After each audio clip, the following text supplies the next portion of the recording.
Last lecture में जो मैंने इससे पहले का जो लेक्चर था हमारा essential ingredients in career counselling for career effective career counselling, उसमें कुछ चीजें हमने डिस्कस किए थे कि एक इफेक्टिव करियर काउंसलिंग में क्या चीजें होनी चाहिए और किस तरीके से करियर काउंसलिंग के पहलू होते हैं, कौन कौन सी थेरीज, कौन कौन सी टेक्निक्स हमको आनी चाहिए, इसके ऊपर हमने बात किया था। वो उसी का ही आगे का हिस्सा था जो करीम काजी मलिक सर ने डिस्कस किया था कि कौन कौन से टूल्स इस्तेमाल होते हैं। लेकिन थोड़ा उसमें कंफ्यूजन क्रिएट हो गया था कि बहुत सारे टूल्स डिस्कस हो गए थे और रिलेवेंट टूल कौन से है और उसका पता लगाना थोड़ा डिफिकल्ट टास्क लग रहा था।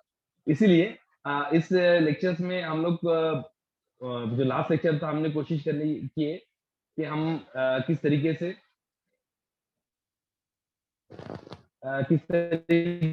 हम लोग हमारे रिलेवेंट जो टूल होते हैं वो पढ़ेंगे और कौन कौन से रिलेवेंट टूल बर वक्त करियर काउंसलिंग के अंदर इस्तेमाल हो रहे हैं। उसमें से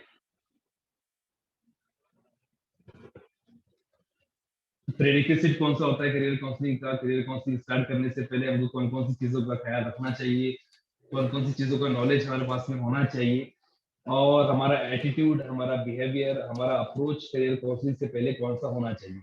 और साथ ही हेलो साथ ही साथ हम लोगों ने डिस्कस किया था कि करियर काउंसलिंग का जो फ्लो होता है या जो टेम्पलेट होता है, किस तरीके से करियर काउंसलिंग के सेशन का फ्लो होना चाहिए, उसमें कौन कौन सी स्टेप्स इन्वॉल्व होती है, जैसे कि सेल्फ असेसमेंट, करियर एक्सप्लोरेशन और करियर डिसीजन मेकिंग और करियर एडजस्टमेंट। ओके, उसके उसके बाद कुछ टूल्स जो generally trade factor theory suggest करती है, इसमें इंटरेस्ट इन्वेंटरी हमने डिस्कस किया था, बच्चे का इंटरेस्ट को कैप्चर करना या उसको गेज करना, उसके बाद एप्टीट्यूड टेस्ट अगर कंडक्ट करने की नौबत आती है तो वो कंडक्ट करना, और पर्सनैलिटी टेस्ट को कंडक्ट करना। इसके बेस के ऊपर जो रिकमेंडेशन हम लोग गेज कर सकते हैं उस वो हम बच्चे को पेरेंट्स के साथ में रिकमेंड करें। ओके, उसके बाद में कुछ सोशियोलॉजिकल थ्योरी डिस्कस किए थे जिसको आगे और बढ़ाया मैडम ने, हुमैरा मैडम ने, ये हमने देखा था।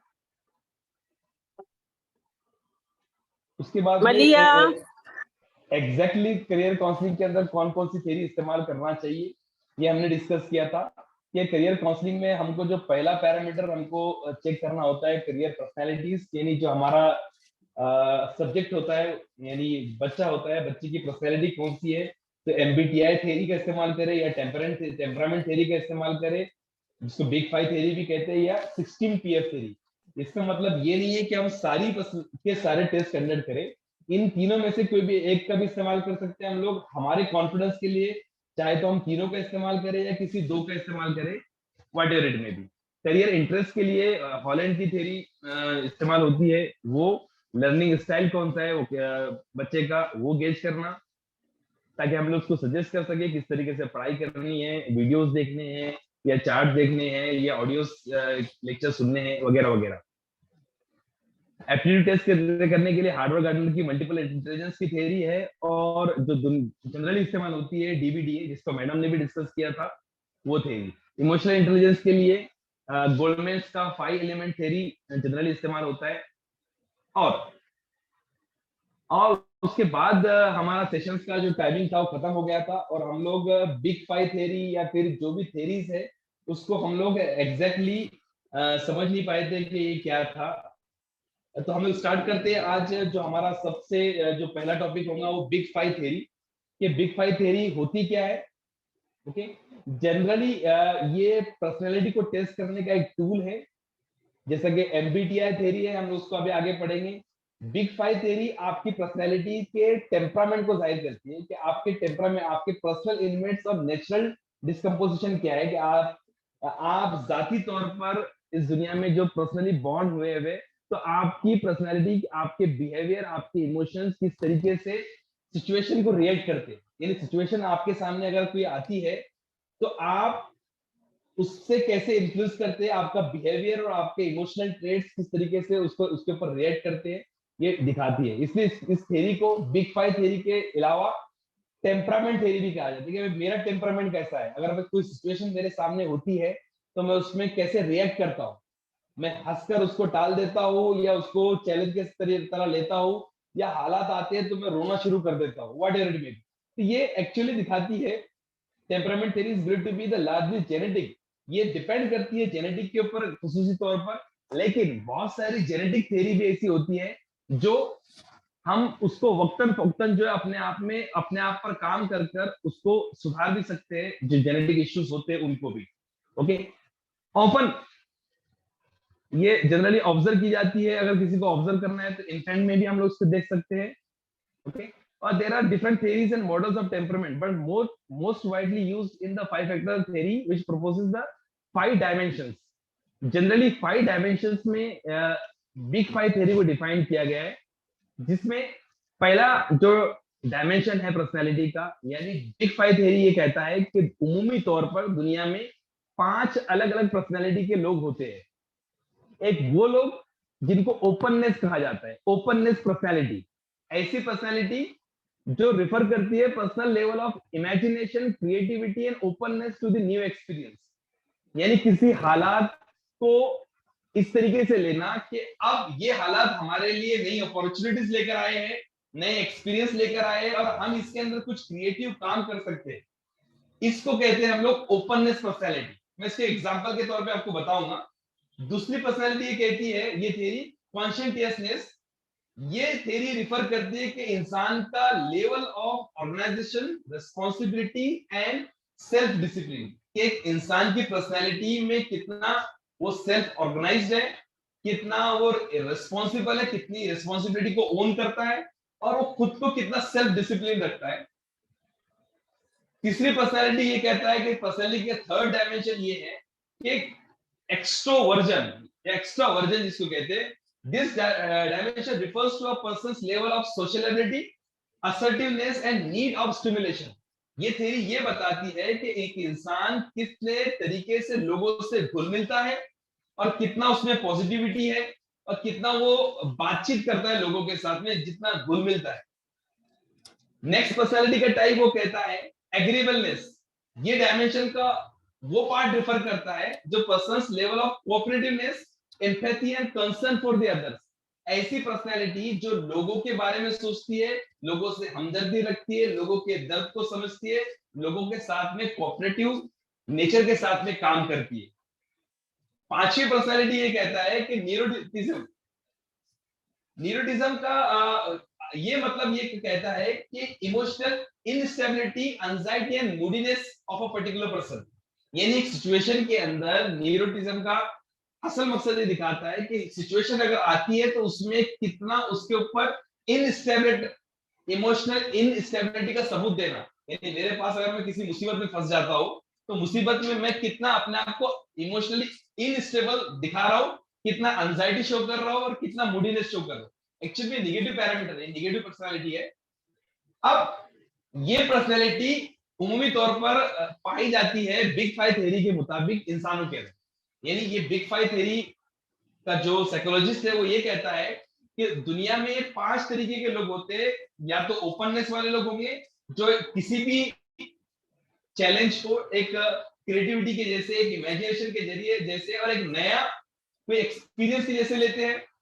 या फिर कुछ ऐसे लोग होंगे जो चीजों को रिस्पॉन्सिबिलिटी लेकर उसको सेल्फ डिसिप्लिन के साथ में ऑर्गेनाइज करके उसका सोल्यूशन निकालने की कोशिश करते हैं। या कुछ लोग ऐसे होंगे जो एकदम पॉजिटिविटी के साथ में लोगों के साथ में मिलजुल के उस बात को डिस्कस करेंगे या उसके अंदर इन्वॉल्व हो जाएंगे। या फिर कुछ लोग ऐसे होते हैं जो लोगों के साथ में हमदर्दी या लोगों की ज्यादा फिक्र होती है उनको खुद से ज्यादा। न्यूरोटिज्म ऐसे लोग होते हैं जो सिचुएशन आने के बाद में रोते हैं, जिनको जनरली हम लोग कहते हैं कि ये बहुत रोतड़ू इंसान है। जब भी कोई सिचुएशन आती है तो उसके अंदर कोई नेगेटिव पॉइंट देखता है, इस तरीके। अब इसको अगर हमको एक्चुअल में समझना है तो हम लोग एग्जाम्पल के तौर पे समझते हैं कि सपोज एक पांच लोग हैं, और पांच लोग घूमने के लिए गए थे समंदर में, और समंदर में घूमने के बाद उनको वो उनका जो जहाज है वो जहाज से बिछड़ गए, और एक कश्ती के अंदर उनको जाना पड़ा। और उनकी कश्ती जो है वो एक आइलैंड के पास में जाकर रुक गई, जिस आइलैंड के ऊपर ना आदम है ना आदम की जात है। वहां पर कोई भी लोग नहीं है, और वहां सिर्फ सिर्फ जंगल है, और कुछ दरख्त है, और ऐसे आइलैंड पे दूर दराज ना कोई इंसान है ना कोई चीज है। तो साइकोलॉजिस्ट समझाने की कोशिश करता है इस एग्जाम्पल के जरिए कि किस तरीके से इस सिचुएशन पे लोग अलग अलग रिस्पॉन्ड करेंगे। तो जो ओपननेस वाला जो इंसान होगा वो कैसे रिस्पॉन्ड करेगा, वो वहां पर जाकर वो जो भी अवेलेबल चीजें, लकड़ी मिल रही है, पत्ते मिल रहे हैं, या जो भी चीजें वहां पर मिल रही, जानवर मिल रही है, वो वहां पर एक अच्छा खूबसूरत घर बनाने की कोशिश करेगा, लोगों के बारे में वो इंजॉय करेगा।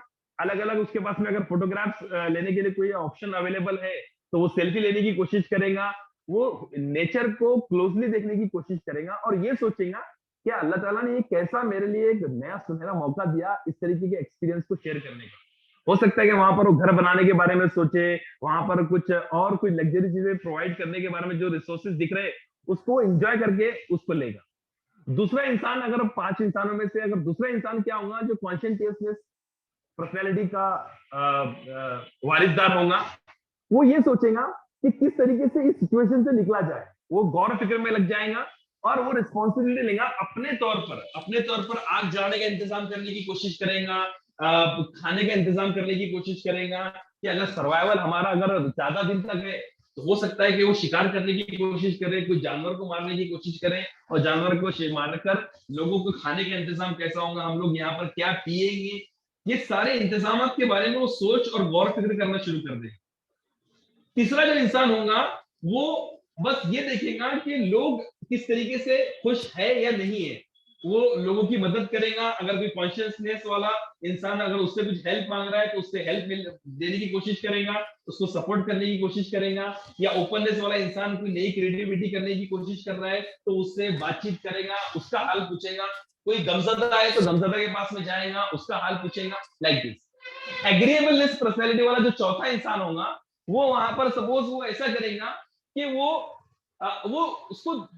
उसको ये देखेगा कि भाई लोगों, हम पांचों लोग यहाँ से कैसे निकले, ये कैसी सिचुएशन में हम लोग आ गए, अब इसके लिए मेरे तरफ से जो एफर्ट लग सकते हैं मैं एफर्ट देने की कोशिश करूंगा।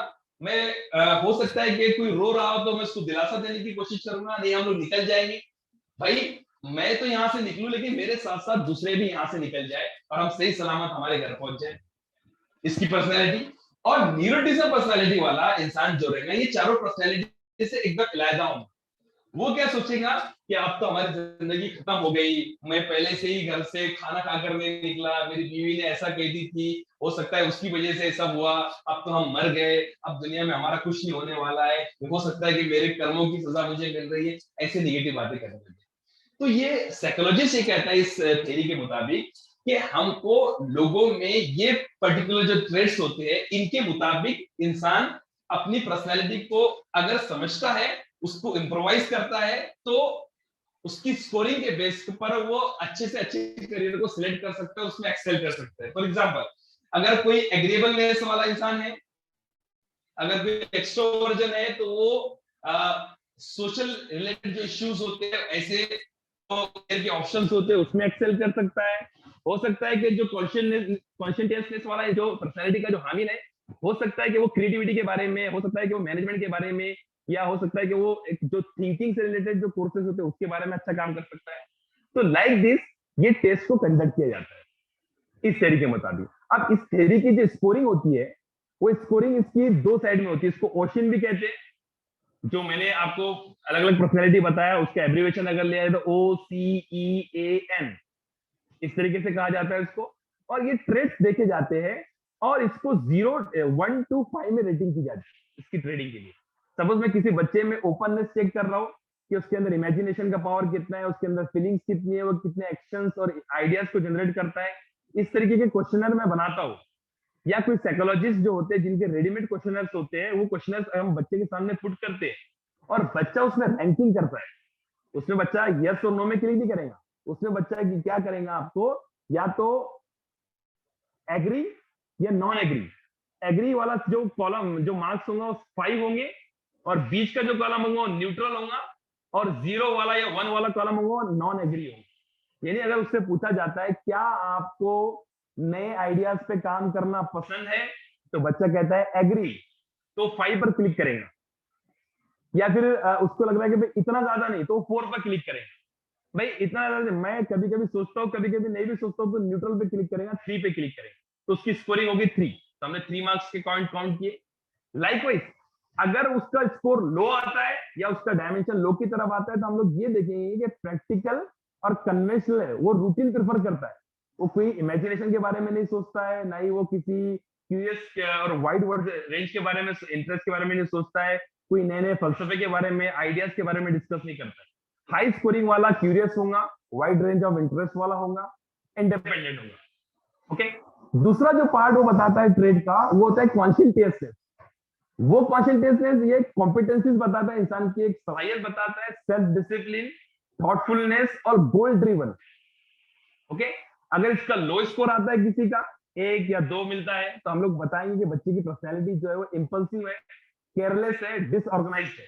हम लोग जब उससे सवाल पूछेंगे, क्या सुबह में आपको अपना रूम सजाने की आदत है, रूम के अंदर आप किताबों की जगह पे किताबें रखना पसंद करते हैं, या फिर आपका टेबल सब ऑर्गेनाइज होता है, आप रूटीन को फॉलो करते हैं, सुबह जल्दी उठ जाते हैं, रात को वक्त पर सो जाते हैं, वक्त पर खाना खाते हैं, तो ये ऑर्गेनाइज वाली चीजें है।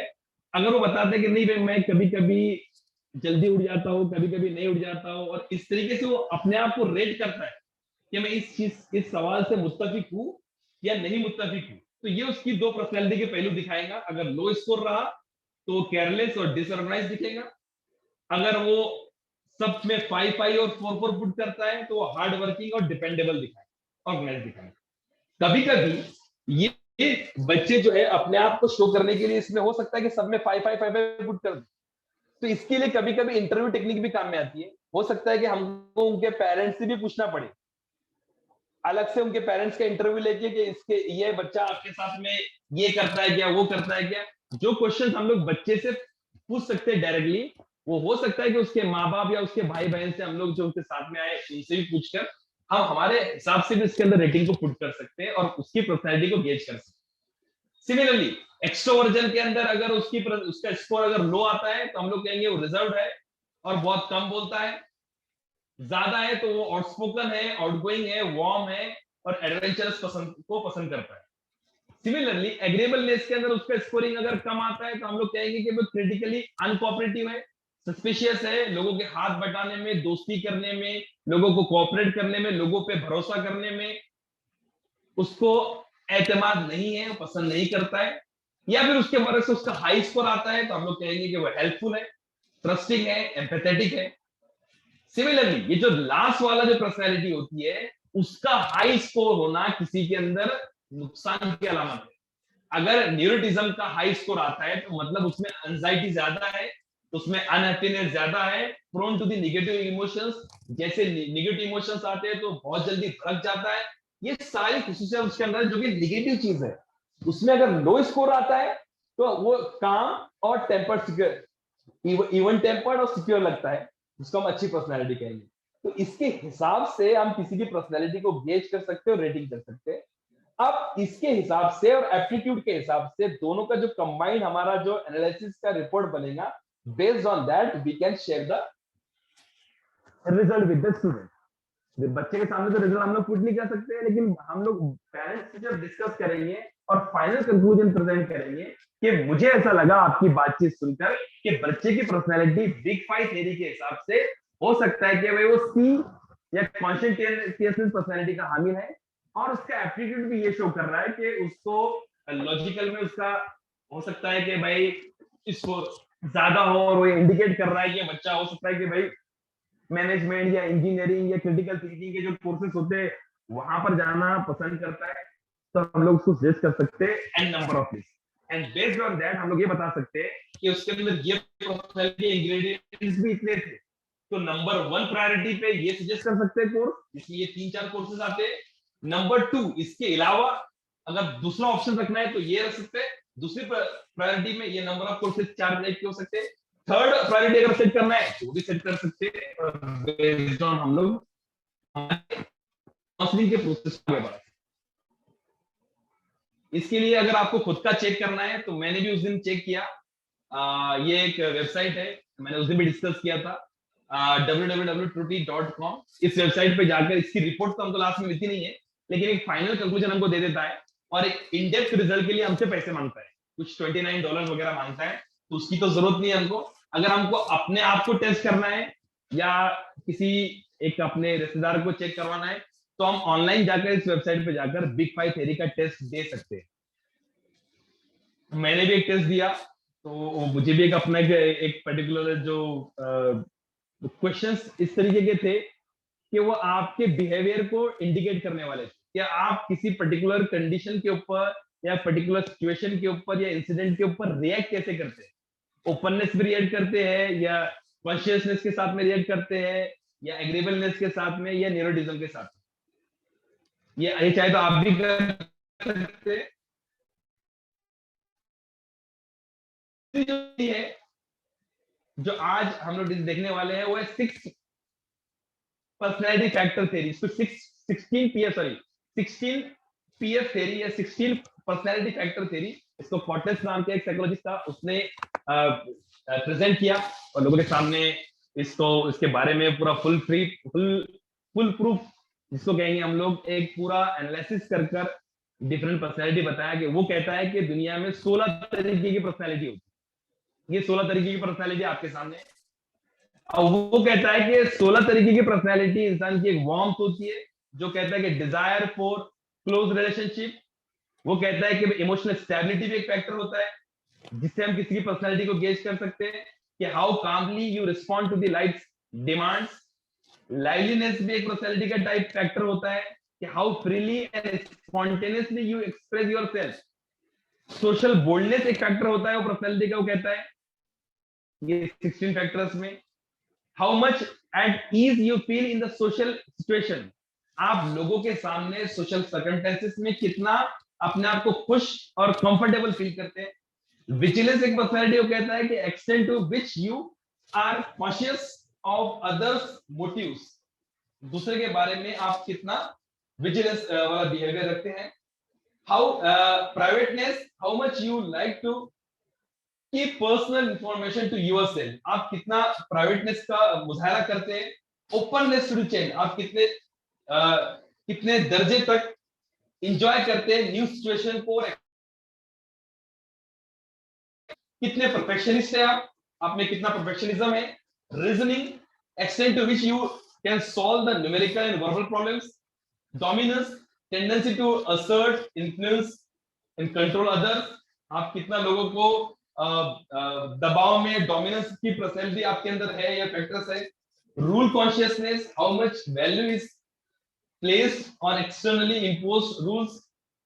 सेंसिटिविटी कितनी है आपके अंदर, अब्स्ट्रैक्टनेस कितनी है, अप्रेंशन कितना है, how much you are prone to the self criticism,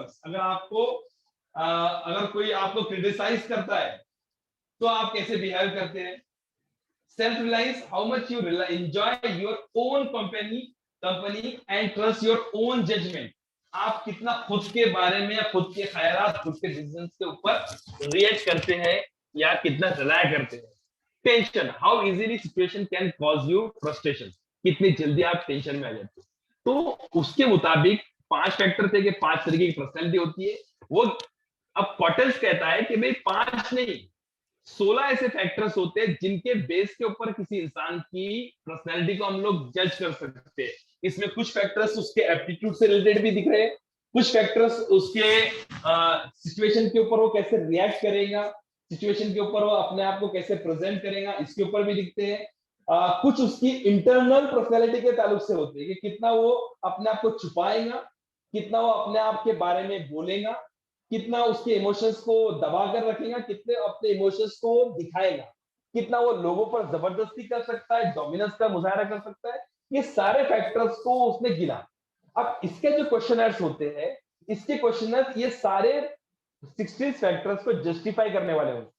यानी कुछ उसके क्वेश्चन हो सकते हैं, अगर इमोशनल स्टेबिलिटी के ऊपर क्वेश्चन पूछ रहा है तो ऐसे क्वेश्चन होंगे कि पर्टिकुलर सिचुएशन आपके पास अगर आती है तो इस सिचुएशन में आप कैसे रिस्पॉन्ड करते हैं, और इसके ऊपर अगेन रेटिंग उसी तरीके से होती है, लो और हाई। यानी अगर वार्म की मैं बात करूं, ये दिखाई दे रही है पीपीटी, पीपीटी में आपको पढ़ते आ रहा है, कोई बोलेगा। कोई मुझे सिग्नल देगा कि पढ़ते आ रहा है आपको? सर काफी छोटा है। हाँ, फिर मैं उसको काफी छोटा जूम है कर, सर, बारीक। हाँ जूम करता हूँ उसको। अभी कोशिश दिख कर रहा रहे है? हैं पढ़ने की। अभी दिख रहा है? हाँ अभी दिख रहा है, अब दिख रहा है सर।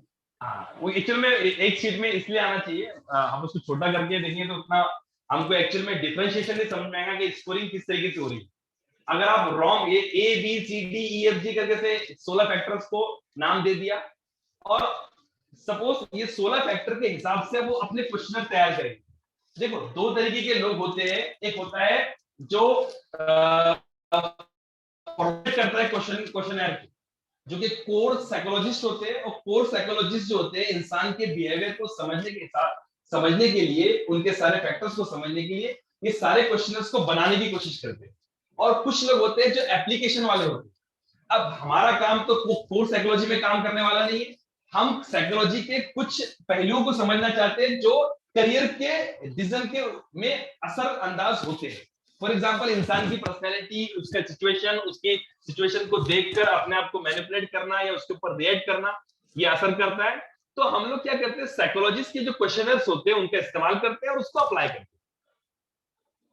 ओके, तो सपोज एक वार्म ये एक फैक्टर है, तो इसको जज करने का अगर हाई स्कोर किसी का आता है, सपोज किसी को 5 मार्क्स मिलते हैं या अपने आप को रेट करता है 4 को रेट करता है, तो हम लोग कहेंगे कि वो वार्म है, आउटगोइंग है, अटेंटिव टू अदर है, काइंडली है, इजी गोइंग है, पार्टिसिपेटिंग है लाइक अदर्स, जैसे दूसरे है वैसा। अगर लो स्कोर आता है तो हम लोग उसको कहेंगे ये साइकोलॉजिकल होते है सीजोथीमिया, इस चीज का वो शिकार है या उसकी पर्सनैलिटी सीजोथीमिया है, जो इसका मतलब होता है impersonal, distant, cool, reserve, detach, formal, aloof.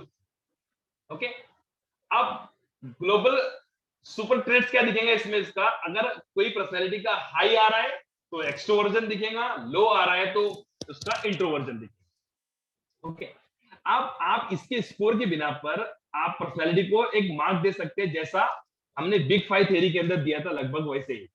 दूसरी थ्योरी जो है वो इंटेलिजेंस के ऊपर दिखाती है, दूसरा फैक्टर अगर वो हाई आ रहा है तो हायर स्कॉलस्टिक मेंटल कैपेसिटी उसकी है, उसके अंदर एब्स्ट्रैक्ट थिंकिंग है, वो ज्यादा इंटेलिजेंट है, ब्राइट है, हायर जनरल मेंटल कैपेसिटी का मालिक है, फास्ट लर्नर। अब जाहिर सी बात है लो स्कोर आता है तो उसकी मेंटल कैपेसिटी कम है, लोअर जनरल मेंटल कैपेसिटीज है, लेस इंटेलिजेंट हम लोग उसको कहेंगे। लाइक उसके बेस पे हम लोग कह सकते हैं उसको कि उसको कौन सा कोर्स प्रेफर किया जा सकता है या एडवाइस किया जा सकता है। सी वाला जो फैक्टर है वो इमोशनल स्टेबिलिटी है। इमोशनल स्टेबिलिटी में उसको उस तरीके के क्वेश्चन पूछे जाएंगे ताकि उसमें हम ईगो स्ट्रेंथ को मेजर कर सके। अगर उसका हाई स्कोर आता है तो हाई ईगो स्ट्रेंथ मतलब इमोशनली स्टेबल है, अडॉप्टिव है, मैच्योर है, फेसेस रियलिटी एंड काम, मतलब वो सिचुएशन को अच्छे से समझ सकता है, सिचुएशन में मैच्योर तरीके से उसका मुकाबला कर सकता है, अपनी पर्सनैलिटी को दर्शा सकता है, वगैरह वगैरह। लो है तो वो रिएक्टिव इमोशनली है, चेंजेबल है, अफेक्टेड बाय द फीलिंग्स है, इमोशनली लेस स्टेबल, कोई भी बहला सकता है, फुसला सकता है, जल्दी से अपसेट हो जाता है, जल्दी से खुश हो जाता है। हम उसके बारे में ऐसा नतीजा निकाल सकते हैं और हम उसके ऊपर एंजाइटी वाला एक फैक्टर जो है वो सेट कर सकते हैं कि उसके अंदर एंजाइटी का लेवल कितना है, वेदर वो जल्दी से एनेक्सियस हो जाता है, एंजाइटी जल्दी से उसके ऊपर हावी हो जाती है या लेट होती है। डोमिनेंस वाला जो फैक्टर है वो ये दिखाता है कि dominant, forceful, assertive, aggressive, competitive, stubborn, bossy, यानी डोमिनेंट वाला नेचर, फोर्स करने वाला, एग्रेसिव वाला, कॉम्पिटिटिव, ये बहुत सारी ये फील्ड, ये पर्सनैलिटी जो अक्सर आपने जो कैप्टन होते हैं या कोई लीडर होते हैं उनके अंदर पाई जाती है। इसके बरक्स अगर कम स्कोर रहा तो submissive, differential, cooperative, avoids conflict, भाई तेरे साथ में तेरी हा मेरी हा, भाई तू बड़ा मैं छोटा, भाई एक काम करते भाई मैं ओबीडियंट हूं, मैं ज्यादा। कुछ बच्चे जो रहते हैं बहुत ज्यादा ओबीडियंट रहते हैं, हो सकता है कि उनके अंदर डोमिनेंस का फैक्टर जो है वो लो हो, उसकी स्कोरिंग में लो आ जाए। ओके, उसमें हमको ये दिखाएंगे बच्चा कितना इंडिपेंडेंस है, उसके जो इंटरनल ट्रेड्स हम लोग इसके ऊपर से जज कर सकते हैं कोई इंडिपेंडेंस का लेवल उसमें कितना है। जाहिर सी बात है, अगर बच्चा डोमिनेंस दिखा रहा है, मतलब कहीं ना कहीं अपने ख्यालात के ऊपर, अपनी सोच के ऊपर उसको कॉन्फिडेंस है, कहीं ना कहीं उसके अंदर इंडिपेंडेंसी का फैक्टर आ गया। कुछ बच्चे होते हैं जब उनसे हम सवाल पूछते हैं तो वो आपको काउंटर भी करते हैं। कुछ बच्चे होते हैं जो अडॉप्टिव होते हैं, जैसे अम्मी अम्मी कह रहे हैं, जैसे अब्बा कह रहे हैं वैसे ही बेहतर है। कुछ कुछ बच्चे अपना जो कॉग्निटिव जो अप्रोच है उसको ज्यादा इस्तेमाल कर सकते हो सकता है उनके अंदर डोमिनेंस वाला फैक्टर ज्यादा अवेलेबल हो। इम्पल्सिविटी, सर्जेंसी जिसको कहेंगे, lively, animated, spontaneous, enthusiastic, happy go lucky, cheerful, expressive, impulsive, अपने आप को बेहतरीन तरीके से खुश रहने वाला, लकी समझने वाला। इसके बरक्स अगर कम होता है तो डिसर्जेंसी, सीरियस, रिट्रेंट, प्रूडेंट, टैसिटर्न, इंट्रोस्पेक्टिव, साइलेंट, खामोश मिजाजी वाला, अपने आप को दबा कर रखने वाला। इसके ऊपर हम लोग एक्सट्रोवर्जन और इंट्रोवर्जन का या सेल्फ कंट्रोल का पैरामीटर या ट्रेट चेक कर सकते हैं बच्चे के, इसकी स्कोरिंग के बेस के ऊपर। कॉन्फॉर्मिटी एक नेक्स्ट फैक्टर है। High super ego strength, rule conscious, beautiful, consciousness, जैसा वहां पर कॉन्शियसनेस का फैक्टर था सी वाला बिग फाइव थ्योरी के अंदर। Conforming, moralistic, rule bound etcetera. Low super ego strength में expedient, non conforming, disregards rules, self indulgent. तो सेल्फ कंट्रोल के ऊपर हम लोग उसको जज कर सकते हैं बच्चे में सेल्फ कंट्रोल कितना है। बोल्डनेस के ऊपर एक पैरामीटर, एक फैक्टर फिर और है जिसको साइकोलॉजी की दुनिया में कहा जाता है परमिया। उसका अपोजिट होता है थेरेटिया। परमिया का मतलब है सोशली बोल्ड, ज्यादा बोलने वाला, ज्यादा घुल मिलने वाला। उसके बरक्स में होता है थ्रेट सेंसिटिव। इसके मतलब पर भी हम लोग एक्स्ट्रावर्जन की सेंसिटिविटी फैक्टर फिर है इसमें premsia, sensitivity, aesthetic, sentimental, tender minded, initiative, refined. इसके बरक्स में अगर कम आता है तो harria, utilitarian, objective, unsentimental, tough minded, जिसको फर्क नहीं पड़ता है, self reliant, no nonsense, rough. इसके ऊपर हम निकाल सके रेसिप्टिविटी बच्चे में कितनी है। सेप्टिसिज्म एक अलग फैक्टर है 16 फैक्टर में से। इसमें प्रोटेंशन, विजिलेंट, सस्पिशियस, सेप्टिकल, डिस्ट्रस्टफुल, ये फैक्टर का अंदाजा हम लोग लगा सकते हैं। इसके बरक्स ट्रस्टिंग, अनसस्पेक्टिंग, और इससे भी हम लोग एंजाइटी या इंडिपेंडेंट या एंजाइटी वाले फैक्टर को जज कर सकते हैं।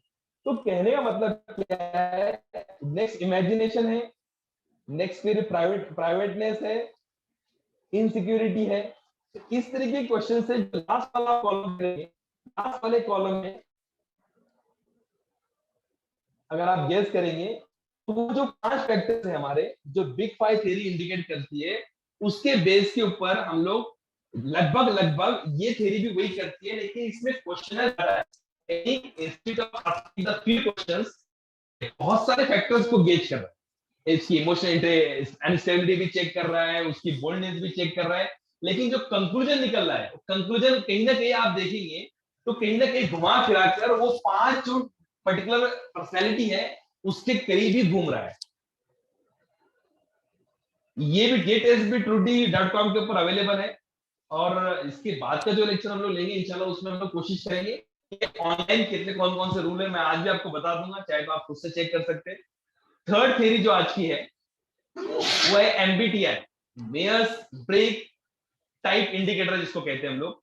मेयर्स और ब्रिग की थ्योरी नहीं है ये थ्योरी जो है कार्ल यूंग की है, लेकिन क्योंकि कार्ल यूंग ने इसको प्रेजेंट नहीं कर पाया किसी अपने अलग इश्यूज की वजह से, तो वो थ्योरी माँ बेटी के हाथ लगी और उसके मुताबिक फिर उन्होंने इसके ऊपर क्वेश्चनर तैयार किया और क्वेश्चनर के बेस के ऊपर ये डिसाइड किया कि लोगों की पर्सनैलिटी जो होती है वो 16 तरीके पे मुनहसर होती है, जिसके चार अलग अलग डायमेंशंस है या 4 अलग अलग पहलू है किसी पर्सनैलिटी को देखने की। ये भी उस दिन हमने एक रफली देखा था, काजिम मलिक ने बताए थे, लेकिन हमने ये नहीं देखा था कि पर्सनैलिटी में एक्चुअल में ये पर्सनैलिटी बन कैसे रही।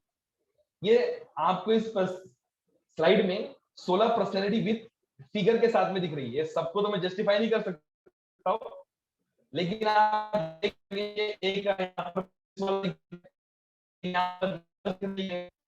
गाइड है, करियर गाइडेंस वाला हो सकता है, एक काउंसलर हो सकता है, एक मास्टरमाइंड दिख रहा है, कंसेप्चुलाइजर दिख रहा है, हीलर दिख रहा है। तो इनके नीचे आपको एक 4 अल्फाबेट दिख रहे हैं। तो बताएं मुझे 4 अल्फाबेट दिख रहा है कि दिख रहा है आपको, और क्या है अल्फाबेट?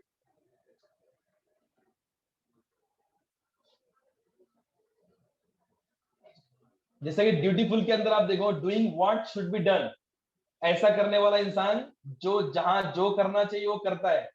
तो वो कहती है ये पर्सनैलिटी के हिसाब से कि उसकी पर्सनैलिटी ड्यूटीफुल हमने कब कंक्लूड किया, जब हमने गेज किया 4 पहलुओं को देखकर।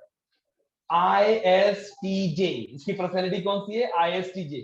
उसके बाद में जो नर्स दिख रही है आपको, हाई सेंस ऑफ ड्यूटी जो दिखा रही है, जो प्रोटेक्टर दिखा रही है, वो बता रहा है कि उसकी पर्सनैलिटी है ISFJ।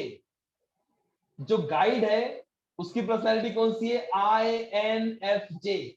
अब ये समझना इस अल्फाबेट के बिना पर थोड़ा डिफिकल्ट हो सकता है, इसलिए हम लोग इसको थोड़ा बारीकी से समझने की कोशिश करेंगे।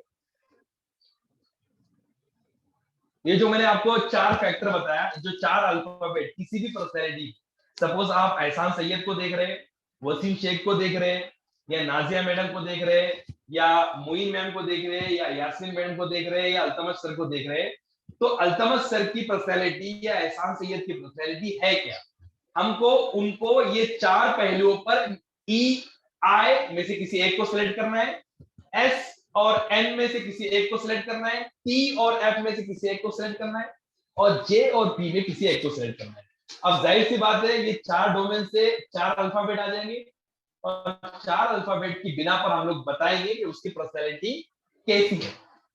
अब ये एक्चुअल में 4 जो जोन होते हैं वो अलग अलग चीज को डिनोट करते हैं कि इंसान अपनी एनर्जी को एक्सटर्नली बाहर सर्व करता है या इंटरनली ज्यादा फोकस करता है। तो पहला सवाल आपका किसी इंसान के अंदर से 4 सवालात को आप देखेंगे। पहला ये देखेंगे आप लोग सवाल, पहला अल्फाबेट को ड्रॉ करने के लिए, सपोज अल्तमश सर का एग्जांपल लेता हूं। यहाँ पर अल्तमश सर की पर्सनैलिटी को मैं अभी गेज कर रहा हूं MBTI में, उनका टाइप क्या होगा। क्या उनका टाइप ENTJ होगा या ISFJ होगा या व्हाटएवर, ये 16 कॉम्बिनेशन जो आते हैं प्रोबेबिलिटी से जो आए हैं, उनमें से उनकी पर्सनैलिटी कौन सी होंगी। तो मुझे उनकी पर्सनैलिटी के 4 पहलुओं को देखना पड़ेगा।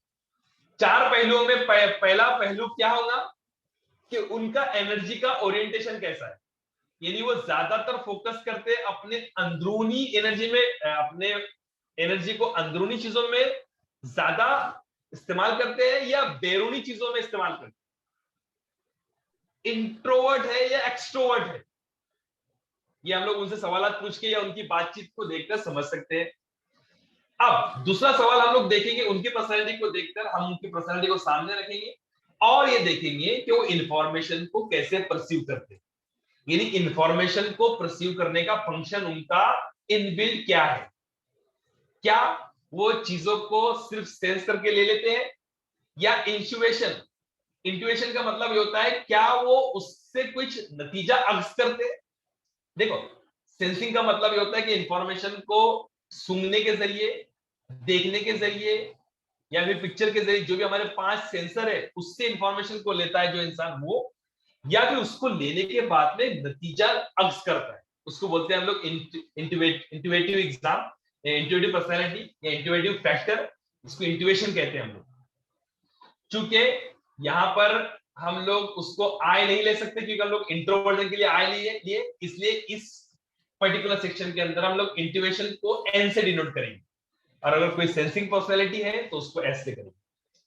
तीसरा जो फैक्टर होता है, किसी की पर्सनैलिटी को जज कर रहे हैं हम लोग, तो हम लोग ये देखेंगे कि सामने वाला इंसान जो है वो डिसीजन कैसे लेता है, यानी वो डिसीजन सोच समझ के लेता है, तो हम लोग कहेंगे कि वो थिंकिंग पर्सनैलिटी या थिंकिंग फैक्टर का हानि है। अगर वो फीलिंग्स के साथ साथ और इमोशन को देखकर फैसला लेता है तो हम लोग उसको फीलिंग कहेंगे। सिमिलरली फोर्थ जो फैक्टर है किसी की पर्सनालिटी को देखने का, तो हम उसमें उसका लाइफस्टाइल देखेंगे, वो इन्वायरमेंट के साथ में अपना एटीट्यूड कैसे दर्शाता है। यानी मैं अल्तमस सर की एग्जांपल लेके चल रहा हूं, तो मैं ये देखूंगा कि अल्तमस सर कितने जजिंग है या परसीविंग है। जजिंग का मतलब ये होता है कि कितने वो ऑर्गेनाइज्ड है या फिर वो एनवायरनमेंट में कितने फ्लेक्सिबल है। परसीव का मतलब होता है फ्लेक्सिबल, सिचुएशन के हिसाब से चेंज होना। या जजिंग का मतलब ये होता है कि जो इंसान अपना ऑर्गेनाइज इतना मैनेजरल स्किल वाला है कि वो वक्त पर काम करना उसको पसंद है। मैं एग्जांपल के लिए एक बात लूं कि सपोज मेरा एक दोस्त है जो 9 बजे का ऑफिस है तो वो 8:30 को ऑफिस पहुंच जाता है, और मैं जो हूं मैं कभी कभी लेट भी जाता हूँ, कभी कभी जल्दी भी जाता हूँ। तो मेरी पर्सनैलिटी क्या हुई, उसकी पर्सनैलिटी जजिंग हुई और मेरी पर्सनैलिटी जो है वो परसीविंग हुई। यानी मेरी पर्सनैलिटी में फ्लेक्सिबलनेस है और वो जो इंसान है वो ऑर्गेनाइज्ड है। ये लाइफस्टाइल को दिखाता है। तो किसी भी इंसान की पर्सनैलिटी को जज करने के लिए 4 फैक्टर्स को हमको देखना है। किसी को इसके ऊपर सवाल ये है या किसी को समझ में आया हो तो मुझे कुछ इंडिकेशन के जरिए बोलिए, तो मैं आगे बढ़ता हूँ। Sir I have a question. जी जी बोलिए। सर जैसे अभी आपने जजिंग एंड परसीविंग का एग्जांपल दिया ना, जी मुझे एक्सट्रोवर्ट एंड इंट्रोवर्ट का भी एग्जांपल चाहिए। जी एक्सट्रोवर्ट का एग्जांपल मतलब एनर्जी। अभी आप सपोज मैं मेरी पर्सनैलिटी की बात ले लूं या जो खासतौर पे हमारे शोबे से बिलोंग करते हैं, काउंसलिंग के या क्या कहेंगे उसको आप लोग बोलने वाले शोबे से बिलोंग करेंगे, तो आप देखेंगे, आपने टीचर्स देखे होंगे और मेरी पर्सनैलिटी को आप गौर कीजिए कि कुछ टीचर्स जो होते हैं वो ज्यादातर कोशिश करते हैं कि सामने वाला जो है वो ज्यादा बोले और वो कम बोले। आपने मेरी पर्सनैलिटी को गेज किया होगा कि मैं कोशिश करता हूं कि मैं ज्यादा से ज्यादा बोलूं। तो आप मेरी पर्सनैलिटी से क्या इमेजिन करेंगे कि मैं कौन सा इंट्रोवर्ट हूं या एक्सट्रोवर्ट हूं? एक्सट्रोवर्ट है। क्यों आप एक्सट्रोवर्ट अपनी है? आप कॉन्फिडेंट, आप कॉन्फिडेंट आप है इसके अपनी ऊपर? एनर्जी दूसरे के ऊपर लगा रहे हैं। तो आप कॉन्फिडेंट है कि मैं एक्सट्रोवर्ट ही हूं? कि इसमें डाउट है आपको? नहीं, मुझे डाउट नहीं है शायद। क्यों डाउट नहीं है आपको? बिकॉज आपने क्योंकि इसका आप मीनिंग। आप हाँ क्योंकि जी सर, आप आपने इतने 14 15 मेरी पर्सनैलिटी को देख लिया। अब आप एक काम कीजिए, अल्तमश सर को छोड़ दीजिए, ये सारे फैक्टर में आपको ने मैं मुझे दिख नहीं रहा है। कौन से मैडम, यास्मीन मैडम है क्या मोइन मैडम, क्या वो कि नाजिया मैम? नाजिया है ना, नाजिया। सवाल किस चीज की? क्योंकि मैं अभी मोबाइल से कनेक्ट हुआ हूं। तो नाजिया मैडम मुझे बताइए आप कि मैं आपसे सवाल पूछ रहा हूं, आप मेरी पर्सनैलिटी को गेज कीजिए, मेजर कीजिए कि मेरी पर्सनैलिटी का टाइप कौन सा है। वो 4 अल्फाबेट मेरी पर्सनैलिटी के कौन से है जिससे मेरी पर्सनैलिटी डिसाइड होगी। आप मुझे बताइए, एनर्जी ओरिएंटेशन में मैं अपनी एनर्जी को इंटरनली सर्व करता हूं या बाहर ही तौर पर सर्च करता हूं? तो मुझे आप ई कहेंगे या आई कहेंगे? ई। ई, वेरी गुड। पहला अल्फाबेट मिल गया मुझे। सेकंड, मैं इंफॉर्मेशन को कैसे परसीव करता हूं? क्या मैं सेंसिंग हूं या इंट्यूशन वाला हूं? According to me intuition. Exactly, चलो ले लिया हमने। दूसरा अल्फाबेट मिल गया। क्यों? क्योंकि मेरा एक नजरिया है। ये आपने यहाँ पर कहे कि मेरा आप मुझसे सवाल पूछेंगे कि मैं इंडियन पॉलिटिक्स के बारे में कहो या पर्टिकुलर सब्जेक्ट के बारे में कहो, तो मेरा अपना एक नजरिया है। तो मैंने इंफॉर्मेशन को एज इट इज नहीं लिया, मैंने एज इट इज लेने के बाद उसमें कुछ कंक्लूजन निकाला, उसमें कुछ परसेप्शन निकाला, और परसेप्शन के बाद में मेरा ये मानना है, मेरा एक गौर फिक्र का तकाजा ये बोल रहा है कि मैं कुछ गौर फिक्र करने वाला हूं। तो मैं एक सोच रखता हूं। तो इसलिए आप बोले कि पहला फैक्टर हुआ ई, दूसरा एन। अब मेरा डिसीजन क्या है आप बताइए? क्या मैं थिंकिंग पर डिसीजन लेता हूं या फीलिंग्स पर लेता हूं? जी ma'am, Nazia ma'am. Thinking. Thinking से बोल रहे हैं आप कि मैं बहुत रैशनल हूं, यानी मैं नफा और नुकसान के बारे में सोचता हूँ, प्रॉफिट एंड लॉस के बारे में सोचता हूँ। ज्यादा मैं कोशिश करता हूँ कि मेरे मेरे रैशनल माइंड का मैं इस्तेमाल करूँ, लॉजिक का इस्तेमाल करूँ, या मेरे अंदर इमोशन है, मेरे अंदर फीलिंग्स है? नो सर, नो सर, मुझे लगता है कि है ना, मैंने यहाँ पर गलत बोला है, तो क्या क्योंकि बोलेंगे आप अपने आप को हाँ चेंज करेंगे? हाँ ठीक है, ठीक है। तो आप अपने आप को चेंज कर रहे हैं। तो तीसरा अल्फाबेट मिला मुझे एफ। तो एफ। मुझे हाँ, तीन अल्फाबेट मिल गए, E N N F. F. अब मेरा लाइफस्टाइल कैसा है? मेरा लाइफस्टाइल ऑर्गेनाइज्ड है या अनऑर्गेनाइज्ड है या फ्लेक्सिबल है? फ्लेक्सिबल। जी, क्यों? क्योंकि मैं इतना ज्यादा टाइम कॉन्शियस या टाइम मैनेजमेंट वाला नहीं हूँ। मैं कभी कभी चीजें ऊपर नीचे भी करता हूँ। कभी कभी आप मुझे अगर दावत देते तो मैं अगर 9 बजे आपने बुलाया तो मैं हो सकता है कि 9:30 बजे पहुंच जाऊं। तो इतना टाइम टेबल वाला या इतना ऑर्गेनाइज वाला या इतनी चीजों को समझने वाला हो सकता है कि मेरे अंदर वो चीज इतनी ज्यादा ना हो। लेकिन मैं मानता हूं कि मैं हो सकता है कि मैं लेट पहुंच जाऊं तो मैं दूसरा कोई काम कर लूं। तो इसको नेगेटिव, कोई पर्सनैलिटी नेगेटिव और कोई पर्सनैलिटी पॉजिटिव नहीं होती। कोई पर्सनैलिटी खराब या कोई पर्सनैलिटी खराब या कोई टाइप खराब या टाइप अच्छी, ये हम लोग नहीं बोल सकते। सब टाइप अच्छे, सब टाइप का अलग अलग इंपॉर्टेंस है। तो मेरी पर्सनैलिटी के 4 एलिमेंट कौन कौन से मिले? ई एन एफ जे और P. E N F P, exactly. तो सिमिलरली और किसी को कोई सवाल है इसके ऊपर?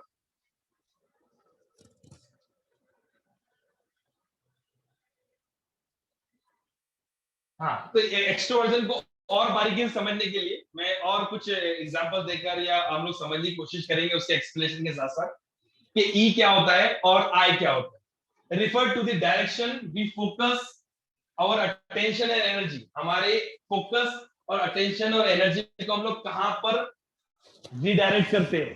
इंटरनली और एक्सटर्नली।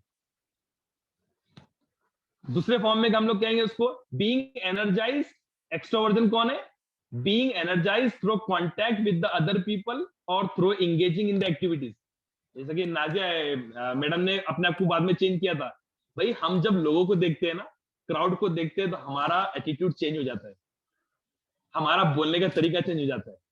हम जब अकेले रहते हैं तो हो सकता है हम इतना अपने आप को कंफर्टेबल फील ना करें, लेकिन जैसे हम लोग क्लासरूम में जाते हैं, जैसे हम लोग काउंसलिंग के लिए स्टेज पे खड़े रहते हैं, हमारी पर्सनैलिटी चेंज हो जाती है, हमको मजा आने लग जाता है।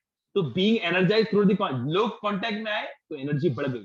तो मतलब बाहर का वर्ल्ड, आउटर वर्ल्ड में ज्यादा इनकी एनर्जी को सर्व किया जा रहा है। इसके बरवक्स being energize through ideas, quiet times, solitude, गौर फिक्र करना, सोचना, अपनी एनर्जी को अपने कलम के जरिए पेपर पर लाना, सोच विचार करना।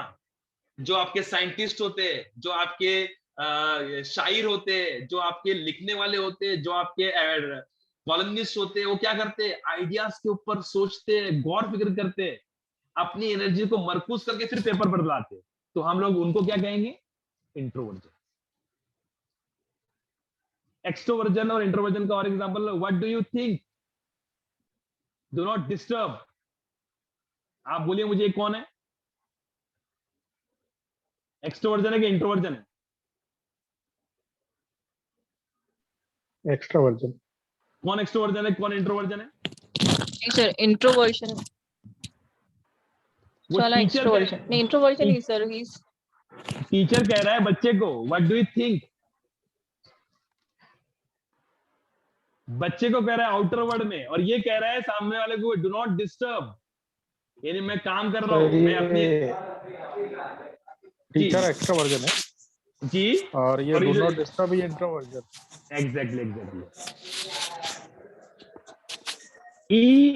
ई prefer to be surrounded by the people. E इंसान जो होते हैं वो पसंद करते हैं। भाई अपने आप को अनम्यूट कीजिए, मैं मोबाइल से कर रहा हूँ इसलिए मुझे आपके पार्टिसिपेंट कितने हैं ये भी नहीं दिख रहे, और आपको हो सकता है कि मेरी शक्ल भी नहीं दिख रही हो, क्योंकि मैं ट्रैवलिंग में हूँ तो इसलिए मैं नहीं कर पा रहा, मैं आपको देख पा रहा हूँ, तो इसलिए आप अपने आप को खुद म्यूट कर ले।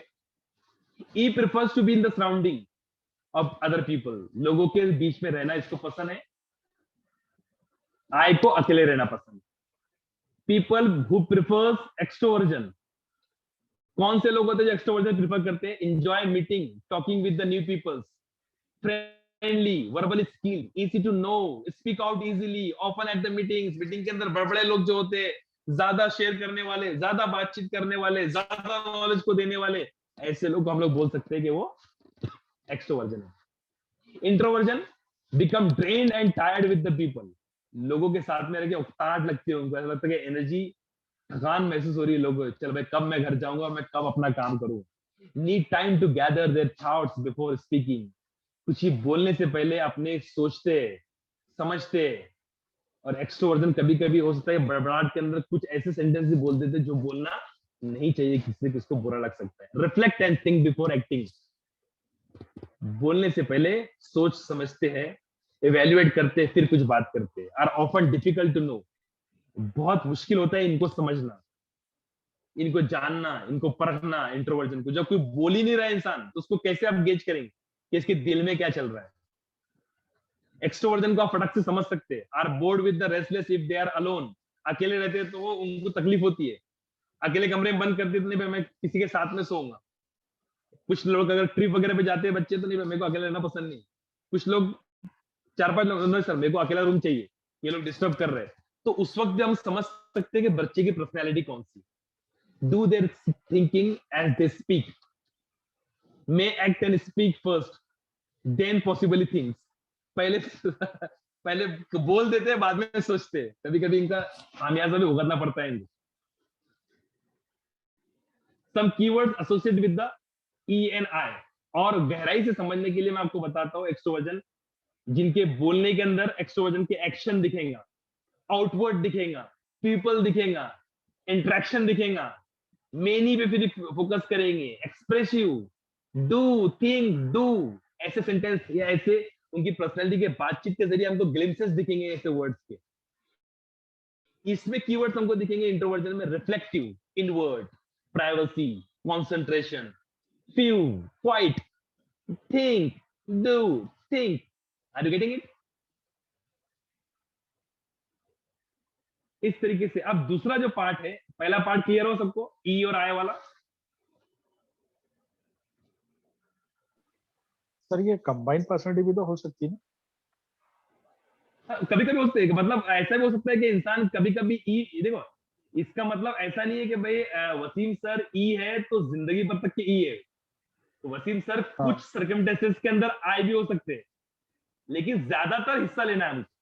देखो वसीम सर, आप फिजिक्स के अंदर एमएससी है, फिजिक्स के अंदर एमएससी है, इसका मतलब आपको इंग्लिश नहीं आती है, ऐसा है क्या? नहीं वसीम सर, क्यों? जी सर। तो आपका प्रिफर्ड जोन कौन सा है? You love to do the physics, it doesn't mean that कि यू हेट हिस्ट्री और ज्योग्राफी। आपने हिस्ट्री नहीं पढ़ी है, इंग्लिश नहीं पढ़ी, ऐसा नहीं है, लेकिन आपका मोस्टली प्रिफर्ड एरिया देखा जाता है। मुझे पर्सनैलिटी में ये देखना पड़ेगा, दुनिया जो होता है ना, दुनिया में हम लोग कंबाइंड नेचर के साथ में चलते हैं, या हम लोग एक सिस्टम के साथ में चलते हैं कि हमको खाना भी है, हमको पीना भी है, हमको अपनी पर्सनैलिटी को मेंटेन भी करना है, बातचीत भी करना है, लोगों से शादी भी करनी है, ओके, दुनिया में संसार भी करना है। तो लेकिन इसमें कुछ चीजें जो है हमारी पर्सनैलिटी ज्यादा प्रेफर करती है, तो हमको कौन सा पार्ट देखना है? ज्यादा प्रेफर करना है, मैक्सिमम प्रेफरेंस, मैक्सिमम प्रेफर, उसके बेस पे हम लोग कर सकते हैं। तो कभी कभी क्या हो सकता है कि एक्सट्रोवर्जन वाले कभी कभी बेचारे खामोश भी रहते होंगे, ये जिंदगी भर थोड़ी बड़बड़ करते रहेंगे। वो किसी की मैयत में जाते तो वहां खामोश भी होते होंगे, वो वहां से भी बातचीत करेंगे ज्यादा। Like this you should have a sense to see the preferred things. हमको ये जो चार जो सेक्शन मैंने बताया ना, पहला उसका एनर्जी ओरिएंटेशन, इंफॉर्मेशन परसीविंग का नेचर, और उसके बाद में डिसीजन मेकिंग का चीज, और एनवायरमेंट में लाइफस्टाइल, ये चारों चीजों में उसका प्रिफर्ड डोमेन कौन सा है, वो ज्यादातर क्या प्रिफर करता है। हाउ ह्यूमन लर्न्स, सेंसर और इंट्यूटिव। सेंसर जो होता है कि इंफॉर्मेशन को एज इट इज देने वाला, सुनने के जरिए, बोलने के जरिए, स्माइल के जरिए, टेस्ट के जरिए, टच के जरिए। और ये दूसरे टाइप के ऊपर जा रहे हैं हम लोग। इंट्यूटिव क्या होता है? एक्सप्लोरेशन, डेटा उसके अंदर गया, अब वो उसके ऊपर सोच रहा है। वसीम सर ने मेरे को कहे कि मैं ऐसा करता हूँ, यार उन्होंने ऐसा क्यों कहे होंगे, क्या मेरी कोई बात का उनको बुरा लगा, या मेरे से कोई गलती हो गई, ऐसा क्या हुआ होगा, उसके ऊपर से वो एक्सप्लोर या एक्स्ट्रा कोलेशन निकालने की, या एक्स्ट्रा कंक्लूजन निकालने की कोशिश करता है, उसको कहते हैं इंट्यूटिव। इन शॉर्ट हम लोग कहेंगे ज्यादा सोच विचार करने वाले। परसेप्शन से मेरी मुराद यह है कि वो prefers to work with the facts, concrete sensory inputs, sees the pieces that make the whole world. यानी ऐसे लोग जिनका परसेप्शन ऐसा होता है इंफॉर्मेशन को गैदर करने का, कि वो छोटे छोटे पीसेस को देखेंगे और जिसके जरिए बड़ा चीज बन सकती है। इंट्यूटिव लोग क्या देखेंगे? इंट्यूटिव के सामने आपने अगर पीसेस के अंदर रख दिए ना, तो वो ये देखेंगे कि इससे कौन सी बड़ा पैटर्न या बड़ी चीज बन सकती है। ये मुझे काम दिया गया है, ये काम दिया गया है, तो इसका मकसद क्या हो सकता है। लेकिन सेंसिंग लोग क्या करेंगे, असाइनमेंट मिला है, असाइनमेंट को खत्म कर दो। इंट्यूटिव पर्सनालिटी के बच्चे जो होंगे, हो सकता है कि वो बड़े पिक्चर के बारे में सोचे, सी द बिग पिक्चर्स, ये इसका मकसद क्या होगा, टीचर ने असाइनमेंट दी, इसके पीछे वजूहात क्या होंगी, इसका ऑब्जेक्टिव क्या है, इसका मकसद क्या है। prefers to work with the abstract possibility and patterns, sees the pattern in the relationship। छोटे छोटे चीजों से मिलकर बड़ी चीज, तो बड़ी चीज के ऊपर फोकस करने वाले जो होते हैं, इसीलिए जो शायर होते हैं या जो फिलोसोफर्स होते हैं, वो फिलोसोफर्स को आप क्या कहेंगे, साइंटिफिक रिसर्च वाले को आप क्या कहेंगे, क्या कहेंगे, आई कहेंगे, एन कहेंगे या एस कहेंगे। ऑब्वियसली आप एन ही कहेंगे कि भाई साइंटिस्ट ने क्या किया, एक चीज को डिस्कवर किया, एक कॉन्सेप्ट बनाया किसी बड़ी चीज को मद्देनजर रखते हुए, उसको बड़ी पिक्चर दिखेगी। ये एग्जांपल में कहेंगे हम लोग, ये कहेंगे 1 2 3, लेकिन उसको पूरा पिक्चर दिखेगा। सेंसिंग इंट्यूटिव को पहचानने के लिए आपको और एक तरीका है कि वो पास्ट और प्रेजेंट को देखते हैं। फॉर एग्जांपल के तौर पर, मैं आपके सामने करियर काउंसलिंग का कोर्स लॉन्च किया। करियर काउंसलिंग का कोर्स लॉन्च करने के अलावा मैं इंग्लिश स्पीकिंग का कोर्स भी लॉन्च कर सकता था, मैथमेटिक्स को कोर्स भी लॉन्च कर सकता था, लेकिन मैं सोच रहा हूं कि भाई फ्यूचर के अंदर ऐसे लोग जनरेट हो जो लोगों की हेल्प करे और हमारे को काम करने की जरूरत ना पड़े। तो मैं प्रेजेंट के बारे में सोच रहा हूं और फ्यूचर के बारे में सोच रहा हूं, तो मैं क्या हुआ, इंट्यूटिव हुआ। अब जो सिर्फ हाल के बारे में सोच रहे हैं, भाई इतनी एनर्जी वेस्ट करने से बेहतर है कि मैं इतना पैसा कहीं और कमा लूं। भाई मेरे पास में पैसा नहीं है पास में, और आज मैं ये कर रहा हूं ताकि मैं आज की हालत सुधार लूं। हेलो हेलो, मेरी आवाज आ रही है? मेरी आवाज में ब्रेक तो नहीं है ना? आ रही है सर आपकी आवाज। चलो ठीक है। मुझे थोड़ा डिसकंटिन्यूस लग रहा है कि मैं मोबाइल का डेटा इस्तेमाल कर रहा हूँ। मैं मोबाइल का डेटा प्रेफर नहीं करता हूँ, वाईफाई इस्तेमाल करता हूँ, इससे मुझे डर लगता है कि कनेक्शन टूट ना जाए। ये कोई पूछने की कोशिश कर रहा है, उसका नेटवर्क नहीं है, तो अपने आप को अनम्यूट कर ले। Sensing people are most turn into the past and the present. Sensing people past और हाल में जीते हैं। They depend more on their ability to see the ear, touch, taste, smell to get the information.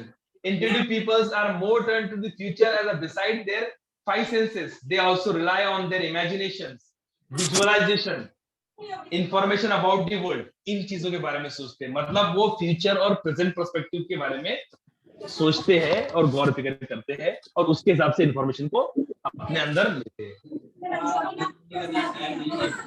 ये Picasso और रेम्ब्रांड है, ये artist लोग हैं। इनकी पर्सनैलिटी क्या हो सकती है, इंट्यूटिव या sensing?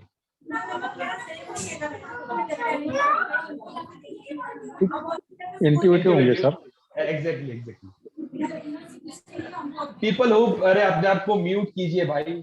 People who prefer sensing prefer to take information using five senses.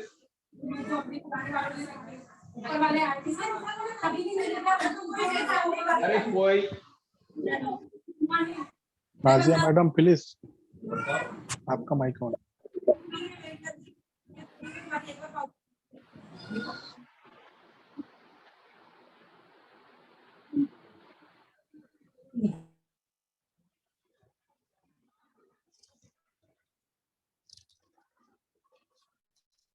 जी मैं था यहाँ पर। Sensing prefer to take information using their five senses: sight, sound, feel, smell and taste. Intuitions go beyond what is real और concrete and focus on meaning, association, relationship.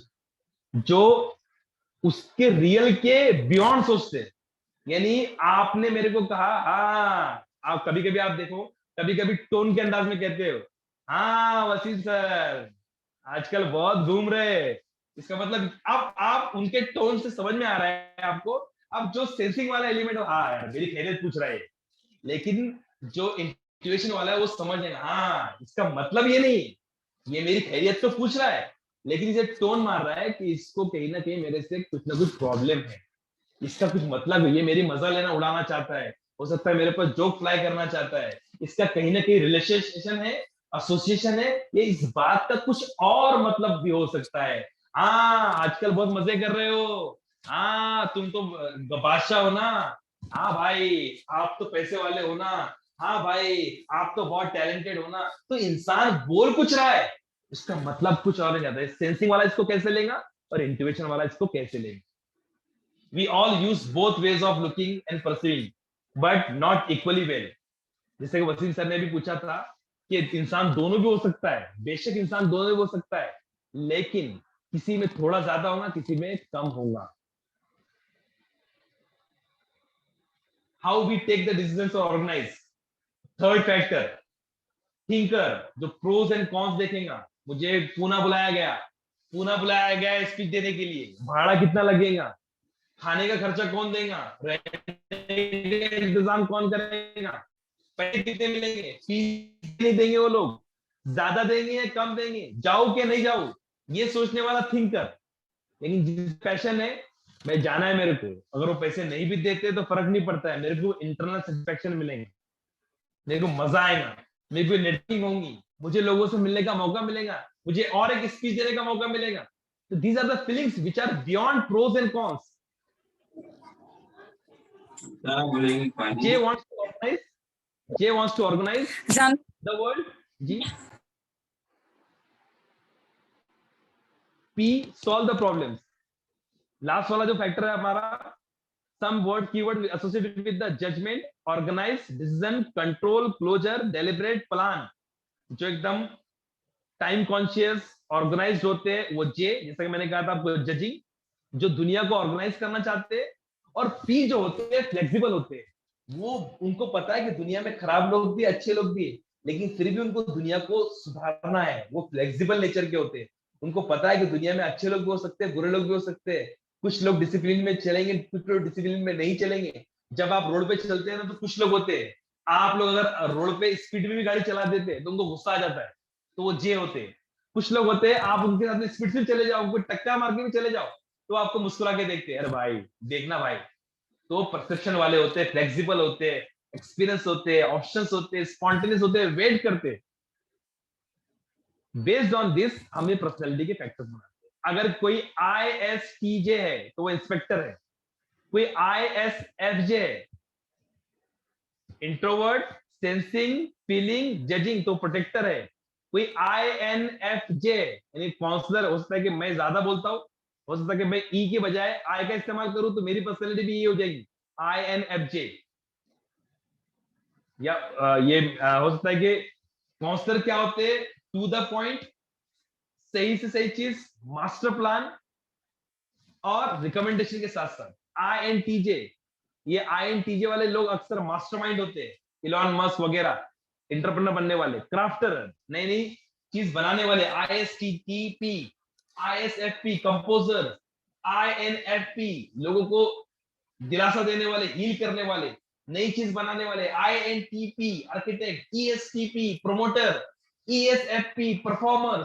ENFP, champion. ENTP, inventor. ESTJ, supervisor. ESFJ, provider. ENFJ, teacher. ENTJ, field marshal. ये अभी आपको समझेगा नहीं, जब आप किसी का निकाल लेंगे, निकालने के बाद में इस टेबल पर आइए और देखिए कि उसकी पर्सनैलिटी क्या दिखाती है। और समझने के लिए, extroverts are energized by people, enjoy variety of task, quick pace, good multitasking. Introverts are often like working alone, small groups, prefer more deliberate pace, like to focus on one task at a time. दूसरा जो type है sensor वाले, are realistic people who like to focus on the facts and detail and apply the common sense, past experience to come up with the practical solutions. Intuitive क्या होते हैं, जो prefers to focus on the possibilities, big pictures, अलग meaning, easily see the patterns, value, innovation, seek creative solutions. Thinkers tend to make decisions using logic, analysis, objective, pros and cons, values, honesty.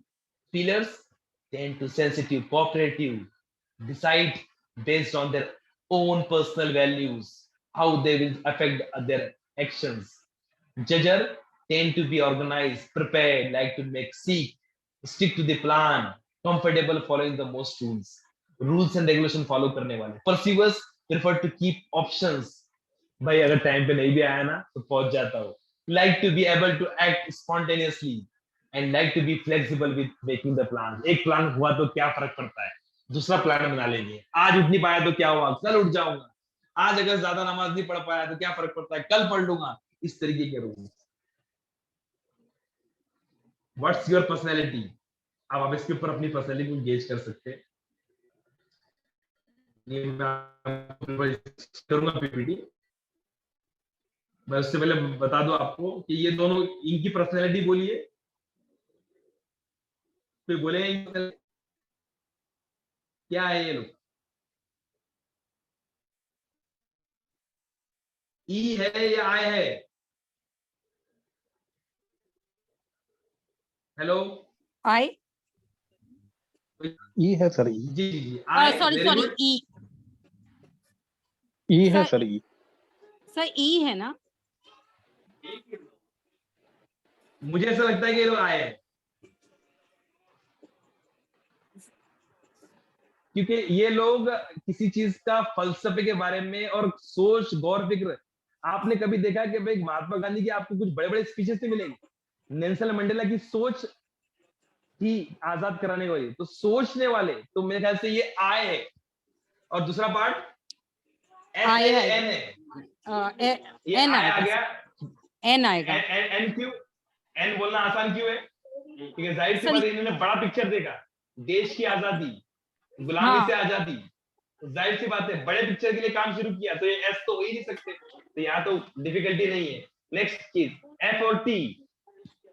So they are thinkers है ना.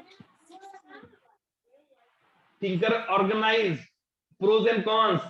अगर वो pros and cons वाले रहते तो अगर नफा और नुकसान देखने वाले रहते फिर नफा नुकसान है भाई. मेरे को मेरी घर छोड़ना पड़ रहा है, मेरे कपड़ों का त्याग करना पड़ रहा है, जेल में जाना पड़ रहा है, तो ये अच्छी बात है या बुरी बात है. थिंकर्स क्या बोलेंगे, मेरा नुकसान हो रहा है ना. इनके पास में फीलिंग्स थी, देश को आजादी दिलाना है, देश को रिवोल्यूशन कराना है. तो ये एन टी हो सकते हैं या एफ हो सकते हैं. Sir F.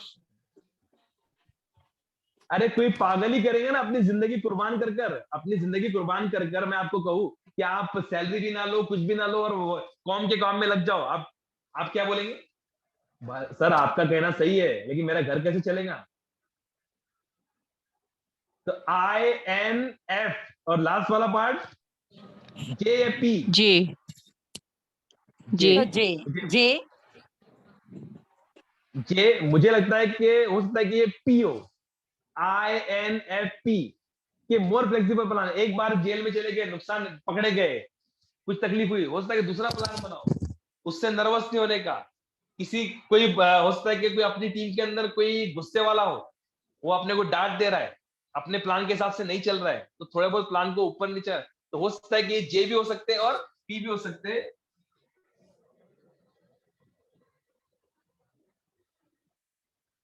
ये तो लिख ही दिया मैंने. इलॉन मस्क और आर्नोल्ड. INTJ. और ये कौन है. शाहरुख खान. शाहरुख खान का बोलिए. आई और ई. शाहरुख खान IE. मेरे हिसाब से शाहरुख खान है ई. एस और N. S N. N. N. उसके बाद में एफ और पी. गिलास है तो गिलास. Sir F T. अच्छा टी. इस हिसाब से हमको पर्सनैलिटी देखना है और एक चीज की पर्सनैलिटी आप गौर कीजिए. और इनका फायदा ये है कि ये बड़े लोगों की पर्सनैलिटी अगर आप जज करते हैं तो आप अगर इंटरनेट पे सर्च करते हैं तो इनकी पर्सनैलिटी के टाइप्स आपको मिल भी जाते हैं. तो आपने कितना गेस किया आप अपने आप को इवैल्यूएट कर सकते हैं. मैं सही थी या गलत थी. आमिर खान क्या है, आइंस्टाइन क्या है, ये अलग अलग पर्सनैलिटी के अलग अलग टाइप के लोग हैं, ठीक है। और किसी का कुछ सवाल इसके ताल्लुक से?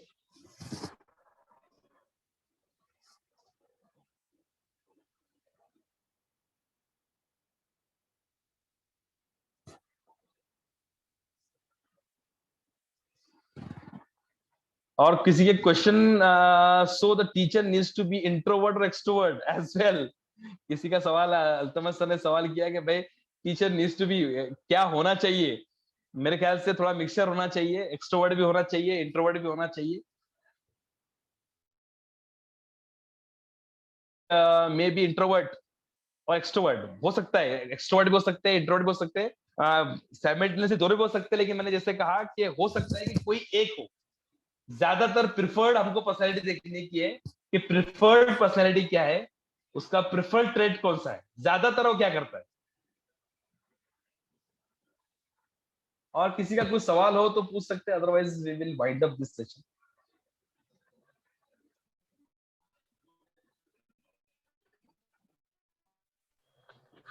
सर मेरा एक क्वेश्चन है, स्पेसिफिकली जब हम बच्चों की काउंसलिंग करते हैं तो जैसे प्रेफर्ड ट्रेट है, अगर कोई ग्रोन अप पर्सन है तो उसका प्रेफर्ड ट्रेट हम अगर उसको जानते हैं या उसकी पर्सनालिटी कैसी है या उसके बैकग्राउंड से पता कर सकते हैं। बच्चों के बारे में फिर पेरेंट्स से इस बारे में भी सवालात करने जरूरी होंगे काउंसलिंग में। We should know what the child, how the child is from their parents also. उसके बाद ही एक ऑब्वियसली आपको ओपिनियन फॉर्म करना पड़ेगा। आपको मल्टीपल एक दो मीटिंग करनी पड़ेगी, उसके भाई बहन से इंटरव्यू लेना पड़ेगा। जिसे मैंने आपको बताया था ना कि अब काउंसलिंग के मैंने स्टेप्स बताया था, प्री काउंसलिंग, फिर उसके बाद में असेसमेंट और उसके बाद में फिर कंक्लूजन। इस तरीके जो स्टेप्स मैंने बताया था आपको, वो जो आपका 360 डिग्री एनालिसिस आप करेंगे तो सारी चीजों को उस बातचीत, उसके मम्मी डैडी से बात करना, हो सकता है उसके भाई बहन होंगे तो वो उसको 1-2 घंटे में आपके पास तो बारीकी से देखना समझना, उसके बाद ही आप लेंगे। आप स्पॉन्टेनियसली नहीं बोल सकते कि आप पर्सनैलिटी के हाँ ये है या वो पर्सनैलिटी। Okay sir.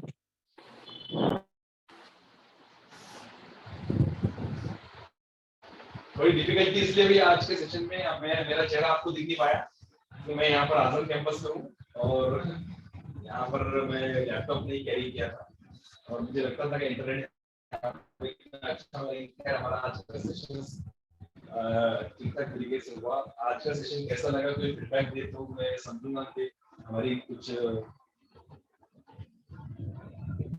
एफर्ट मतलब हम लोग कल के सेशन में कोशिश करेंगे कि हम लोग जितने ऑनलाइन अलग अलग टूल्स हैं वो ऑनलाइन टूल्स हम लोग काम करने की कोशिश करेंगे। एप्टीट्यूड से रिलेटेड, पर्सनैलिटी से रिलेटेड मैं सारे टूल्स के नाम आपको दूंगा।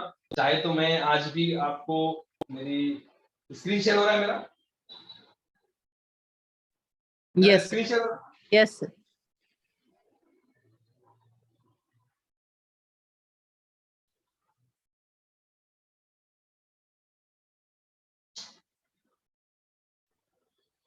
मेरा स्क्रीन दिख रहा है आपको? यस एक मिनट, मोबाइल स्क्रीन दिख रहा है। हाँ मोबाइल स्क्रीन चाहिए क्योंकि लैपटॉप पे नहीं हूँ, मोबाइल पर हूँ। कल के सेशन में हम लोग जो लेने की कोशिश करेंगे ऑनलाइन असेसमेंट टूल्स, इसका भी मैंने पीपीटी तैयार किया, मैं उसका आपको एक ग्लिम्स दे देता हूँ आज कि कल हम लोग क्या देखने वाले हैं। ये कुछ टूल्स है, 1 2 3 करियर, दिख रहा है आपको? यस कलर करियर टूल्स, ये बाकायदा इसकी वेबसाइट से इस पे जाकर हम लोग चेक कर सकते हैं। मैं इसके बारे में डिस्कशन करेंगे हम लोग का। टेम्परामेंट सेक्टर, ह्यूमन मैट्रिक्स, ये अलग अलग वेबसाइट के नाम है, अलग अलग टेस्ट है कि हमारे प्लेटफॉर्म्स है जहां पर जाकर हम टेस्ट कंडक्ट कर सकते हैं। 10 टेस्ट है जो कि बहुत यूजफुल है। करियर टेस्ट, उसके बाद में colour quiz test, test colour, temperament sector, human matrix, pass source, 16 personality का टेस्ट है जो कि लगभग बहुत सारे फ्री भी है ताकि आपको इंडिविजुअल करने में आसानी हो। होप के आज का सेशन आप लोगों को समझ में आया होगा और मैंने कोशिश किया कि जो हमारे इससे पहले 2-3 लेक्चर हुए थे डॉक्टर कासिम मलिक के या उनके, जिसमें बहुत ज्यादा ब्रीफ बता दिया गया था, मैं उसको एलैबोरेट करने की कोशिश किया ताकि जितना मालूमात मुझको है जितना मेरा जहन है उसके हिसाब से आप लोगों तक मैं वो इन्फॉर्मेशन को पहुंचाऊं। तो कोई मुझे फीडबैक देगा कि ठीक ठाक होगा तो हम लोग इस सेशन को एंड कर देते हैं। सर बहुत बढ़िया सेशन हुआ आज का। मुझे सर ये पूछना था कि ये जो हम आज पढ़े या एक दो लेक्चर हम पिछले टाइम पढ़े, तो इसकी कोई नोट्स या कोई बुक्स अगर हो हम जिसको डिटेल में पढ़ना चाहें। जी मैं कोशिश करूँ ये बता सकते हैं। पीपीटी ये मैं आप लोग सब लोगों को जितने भी हमारे पार्टिसिपेंट हैं उनको तो मैं ये पीपीटी शेयर कर ही दूंगा, और जितना कंटेंट मेरे पास में है जिसका जहां से मैंने पढ़ा हूँ और जहां जो जो सोर्सेज से मैंने पढ़ा हो तो वो उसकी लिंक्स वगैरह और वो आर्टिकल्स भी मैं आपको शेयर कर दूंगा। सर लास्ट टाइम की भी वो ह्यूमैनिस्टिक थ्योरी थी ना, वो बहुत ट्राई किया हमने इस पे गूगल पे, पर मुझे इतना मिला नहीं कंटेंट प्रॉपर्ली। वो ह्यूमनिस्टिक थ्योरी मैंने नहीं पढ़ाया था तो उसका मैं नहीं बता पाऊंगा आपको। नहीं पर वो मैम ने बोले शेयर करेंगे, पर उन्होंने नहीं शेयर की थी और फिर नंबर भी नहीं लगा उनका। देखो भाई अलग अलग स्पीकर्स के और अलग अलग एक्सपर्ट के अलग अलग रवैया होता है। मेरा रवैया होता है कि भाई मेरे पास जितना है उससे मैं 110% आपके सामने पेश कर दूं। मैं किसी भी चीज को हाइड करने की कोशिश या किसी भी नॉलेज को अपने पास तक रखने की कोशिश नहीं करता हूँ। मेरा बस चलता है कि मैं अगर मेरा दिल का टुकड़े काट कर भी आपके सामने रख दूं तो वो कम हो जाए, तो उससे ज्यादा कोशिश करता हूँ। बाकी फिर कुछ लोग रहते हैं कि वो पूरा बताने से थोड़ा नाकिस रहते हैं, उनको बताना हो सकता है कि क्या छुपाने की कोशिश करते हैं, क्या करते हैं, आई डोंट नो। सर आपकी कल भी स्पीच है कि कैंपस में? कल मैं शायद एंकरिंग करूं। ओके कल आने वाले आप? Yes sir surely. जज़ाकल्लाह खैर। बहुत खुशी हुई सर से, हमको पर्सनली मुलाकात करने का मौका मिला। सारे स्टूडेंट ने सर से